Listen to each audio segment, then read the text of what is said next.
வணக்கம் ஃப்ரெண்ட்ஸ். எல்லோரும் அந்த ட்ரெயின் ஹாரன் சத்தத்தை ரசிச்சிங்களா? இது தாங்க ரேணிகுண்டாலேருந்து நெல்லூருக்கு போகிற எம்யூ.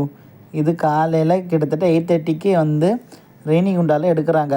ஸோ காலகஸ்திக்கு 10 ரூபா டிக்கெட்டில் நாம் இப்போ காலகஸ்தி வந்தாச்சு. நிறைய பேர் பஸ்ஸில் வந்திருப்பீங்க, ஒரு சிலர் ட்ரெயினில் வந்திருப்பீங்க. ஸோ ட்ரெயின் ரூட்டும் காலகஸ்தி இருக்குன்ற அவேர்னஸ் வீடியோ தான் இது.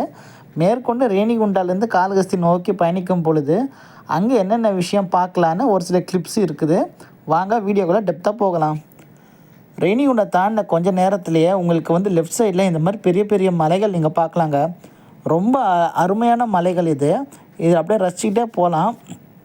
இந்த சைடில் பார்த்திங்கன்னா மலைக்கு முன்னாடி 2 ரூட் பிரியுங்க.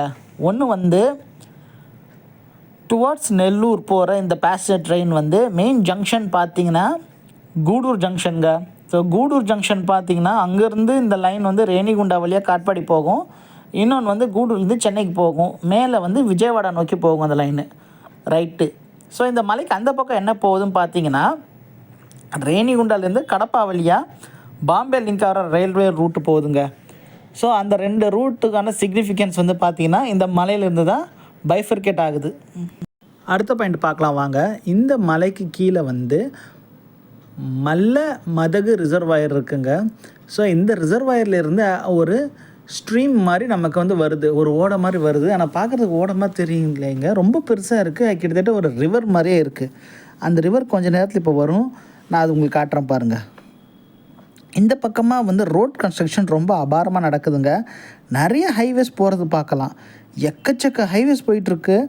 அதுவும் பார்த்திங்கன்னா ஹெவி லோடு லாரிஸ் நிறைய போய்கிட்டு இருக்குது இந்த ரூட்டில். ஸோ இங்கே ஒரு முக்கியமான ஊர் கனெக்டிவிட்டியாகவும் இருக்குது. இந்த மலை ரேஞ்ச் பாருங்கள், பின்னாடி எவ்வளோ அழகான மலை. எல்லாமே பார்த்திங்கன்னா லாங் ரேஞ்சஸாக போயிட்டுருக்குங்க. ரொம்ப சூப்பரான வியூங்க இது பார்க்குறதுக்கு. சம்மர்னால கொஞ்சம் ட்ரை அவுட்டாக இருக்குது. ஆனால் இதை ரெய்னி சீசனில் வந்தீங்கன்னா பார்க்க ரொம்ப நல்லாயிருக்கும். ஸோ பார்த்தீங்களா, இதுதான் அங்கே அந்த ஓடை நான் சொன்னேன் இல்லைங்களா, அங்கேருந்து கிராஸ் ஆகி வருது பாருங்கள். எவ்வளோ பெரிய இது பாருங்கள் ஸ்ட்ரீம். ஸோ ஒரு ஹில்ஸ் நம்ம பார்த்தோம் இல்லையா, அப்போ அது எந்த ரேஞ்சு நம்ம அதை ஐடென்டிஃபை பண்ணோம் இல்லைங்களா. இந்த ஹில் ரேஞ்சோட சவுத் மோஸ்ட் ஏரியாவில் தாங்க திருமலா டெம்பிள் இருக்குது, திருப்பதி. இது நடுவில் அஹோபிலம் இருக்குது. இதோட டாப் மோஸ்ட் பாயிண்டில் பார்த்தீங்கன்னா ஸ்ரீசைலம் இருக்குது. என்ன ஃப்ரெண்ட்ஸ், கண்டுபிடிச்சிட்டிங்களா? Yes, you are correct. இது தாங்க நல்லமல்ல ஃபாரஸ்ட் ரேஞ்சு. இதுக்கு இன்டர்மீடியட்டாக ஏர்பேடுன்னு ஒரு ரயில் ஸ்டேஷன் நிற்குங்க அந்த ட்ரெயின். அதுக்கடுத்து ரச்சகுனேரின்ற ஒரு ஊரில் எலக்ட்ரோ கேஸ்டிங் ஸ்டீல்ஸ்னு ஒரு பெரிய ஃபேக்ட்ரி நம்ம பார்க்கலாம். அதுக்கடுத்து இது காலகஸ்தியில் நிற்கும். காலஸ்டேஷன்லேருந்து நம்மளோட கோயில் 1 கிலோமீட்டர் டிஸ்டன்ஸுங்க. அதுக்கு அந்த சௌர்ணமகிரி வரை நீங்கள் கிராஸ் பண்ணி போகணும். இந்த வீடியோ உங்களுக்கு பிடிச்சிருக்குன்னு நினைக்கிறேன். நன்றி, வணக்கம்.